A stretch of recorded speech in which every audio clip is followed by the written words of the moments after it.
It makes us connected to the rest of the human race. You will disconnect the moment you do not have any kind of conflict or problem, because it's part of living on this planet. I got to tell you about an experience that Melissa and I had recently. I wonder if anybody here and anybody on the other side of the screen, I wish I could see your answers. I wonder if anybody besides me lost their mother to breast cancer. Anybody?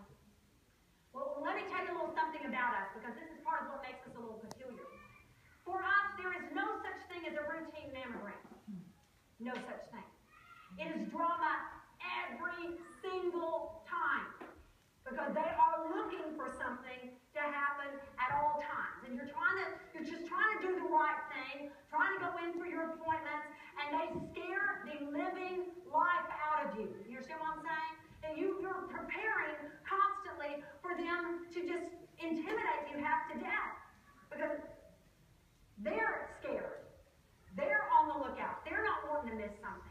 They're knowing your risk is up, and so they're constantly looking at this detail or that detail and wondering, is that something collecting a cell? Is that a calcium deposit? Is that this? Is that that? And I mean, there's just no end to it. So here recently, I had my test done, and I got a call back from both the center and my doctor going, we want you to go back in and take one of those. I wonder if any of you have ever taken this test. I want to say it right. VSGI. It's a dye test. And they give you a little injection right here, and it goes throughout your body, and what it does is it clings to any grouping of abnormal cells. And so it's obviously looking for cancer.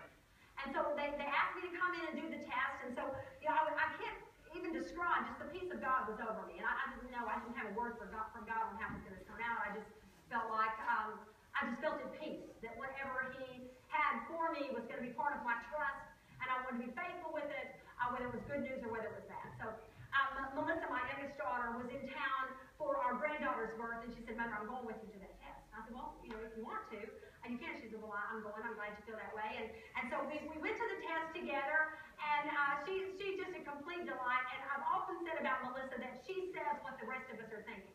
That's just her. She just goes ahead and spits it right on out. And so we were sitting there together, and I want to be very clear here right now so that you will know this is the way rumors get started. I do not have breast cancer. I do not. It's that I'm at high risk for a number of reasons, and I have some of those little scattered calcium deposits and that kind of thing that keeps them all over me all the time. So I went in for my little IV, got the dye inserted, and while we were sitting there waiting, she looks around like this, and there's this whole rack on the wall with every kind of brochure for cancer that you can imagine. I mean, you name it. You name it. The places you don't even know you can get it. That you haven't even ever imagined that you could have it there, and think, I could have it there. I mean, some places you didn't even know you had it there. Well, I must have it there, because I can get cancer there. You might know what I'm talking about? So she was looking at all that. She was pulling out one after another, and I could tell, Melissa, Nina's the kind that will tear up with me about something if she's worried. Melissa's the kind that just tries to really be cool and strong until finally something just blurts out. She goes, man, this is brutal. This is brutal. And she sits back for a second, and I said, yeah, honey, it kind of is. She goes, do you know how many people walk out with these things, Mom? Walk out with these things. And even when I went in and talked to the radiologist, he sees it so much that he said, I'm jaded. He said, you can't imagine. He said, you can't imagine what I fear for my wife just because of what I've seen. And Melissa said the most amazing thing. She said, you know what, Mom? She said, He knows it's scary to be right.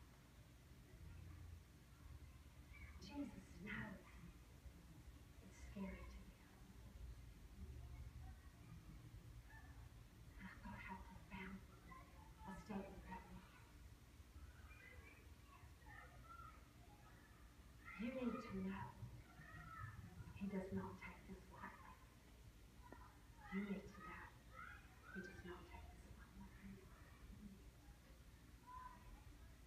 We have some friends of friends in North Carolina at exactly this time, having a celebration service over the life of a 30-year-old mother of 3 that just went home to be with the Lord. He knows it's scary to be us. He knows when a woman has had cancer and has to go back over and over again to find out if that current symptom is it again. It is scary to be us.